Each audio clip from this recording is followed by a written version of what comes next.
आज योगी आदित्यनाथ जी आप ही की रामकथा के बाद में ये सारी बातें बोल रहे थे, तो मुझे उसका थोड़ा तात्पर्य समझाइए कि क्या हमारे देश में सचमुच में राम का विरोध कोई कर रहा है? क्योंकि इसको लेकर पॉलिटिकल पार्टी के अपने अपने व्यू आएंगे। बीजेपी निश्चित तौर पर ये स्टैंड ले रही है कि समाजवादी पार्टी प्रभु श्री राम का विरोध कर रही है, लेकिन समाजवादी पार्टी कभी इस बात को स्वीकार नहीं करेगी। वो कहेगी कि हम कहाँ राम का विरोध करते हैं, हम भी राम की पूजा करते हैं। एग्जैक्ट सिचुएशन आज भारत में क्या है, वो थोड़ा समझाइए।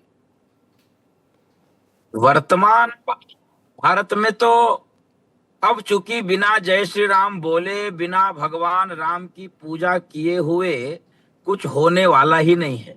वो किसी भी राजनीतिक दल के लोग हों, और यह जनमत है, यह लोक का मत है, यह लोक की भावना है, यह लोक की श्रद्धा अब हो चुकी है। इस कारण से अब तो वर्तमान स्थिति है कि जय श्री राम बोलना है। वो दोहा भी कहा गया है, तुलसी मेरे राम को रीझ भजो या खींच। लेकिन जहां तक राम विरोध का प्रश्न है, तो दो बड़ी घटनाएं इस देश में हुई हैं, जिस कारण से यह आरोप सत्य प्रतीत होता हुआ दिखता है कि समाजवादी पार्टी ने भगवान राम का विरोध किया। दो घटनाएं एक घटनाएं जगत विदित है कि 1990 में राम भक्तों पर, कार सेवकों पर गोलियां चली। सरयू का जल कार सेवकों के, साधु संतों के रक्त से लाल हो गया।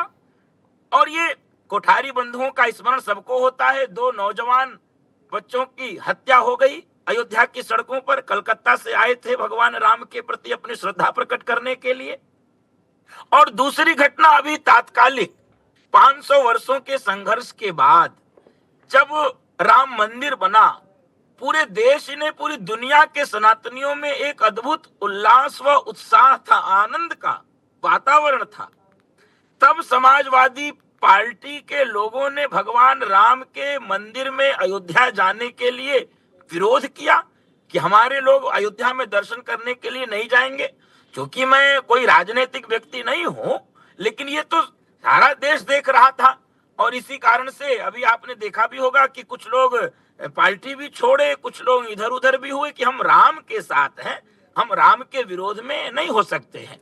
तो दो बड़ी घटनाओं के कारण देश की जनता ये समझती है कि राम भक्तों पर गोलियां चलाई गई थी। राम मंदिर जाने से स्वयं को और अपने पार्टी के लोगों को रोका। ये विरोध नहीं है तो क्या है? ये तो समाजवादी पार्टी के लोग स्पष्ट करें कि आखिर गोली क्यों चली, आखिर मंदिर जाने से क्यों रोका। यदि यह विरोध नहीं है तो क्या समर्थन है? और समर्थन तो ऐसा होता नहीं है। इसलिए प्रथम दृष्टया तो यह दिखता है कि ये इनके किसी कारण से, वो वोट बैंक की राजनीति हो अथवा तो वह किसी एक विशेष वर्ग को तुष्ट करने का विषय हो, लेकिन कहीं न कहीं परोक्ष अथवा प्रत्यक्ष यह करते हैं विरोध, ऐसा प्रथम दृष्टया दिखता है।